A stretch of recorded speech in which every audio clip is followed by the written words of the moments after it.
watch your parents have every day for the rest of your life. ভারতীয় জনপ্রিয় YouTuber ও content creator Ranbir এলাহাবাদিয়াকে নিয়ে বিতর্ক এখন তুঙ্গে। মা বাবাকে নিয়ে অশ্লীল মন্তব্য করার অভিযোগ উঠেছে এই তরুণ পডকাস্টারের বিরুদ্ধে। একটু একটু করে জমানো ক্যারিয়ার, আকাশছোঁয়া খ্যাতি সবই যেন হারাতে বসেছেন রণবীর। শুধু নেটিজেনরাই নয়, এই ইস্যুতে সরব হয়েছেন বলিউডের ইমতিয়াজ আলী, মনোজ বাজপেয়ী, রাজপাল यादव সহ অনেকেই।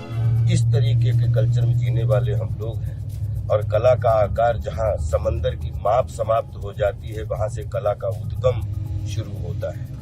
রীতিমতো আইনি জেরে ফেসেছেন রণবীর। তার বিরুদ্ধে এফআইআর দায়ের হয়েছে ভারতের একাধিক জায়গায়। লাগাতার চাপ আর সমালোচনার মুখে শেষমেশ ক্ষমা চাইলেন এই ইউটিউবার। ইন্ডিয়াস গট ট্যালেন্ট শোতে এসে রণবীর এক প্রতিযোগীকে উদ্দেশ্য করে সেই আপত্তিকর মন্তব্য করেন, আর সেই ক্লিপ মুহূর্তেই ভাইরাল হয় সোশ্যাল মিডিয়ায়। তখন কি জানতো সে জল গড়াবে এত দূরে?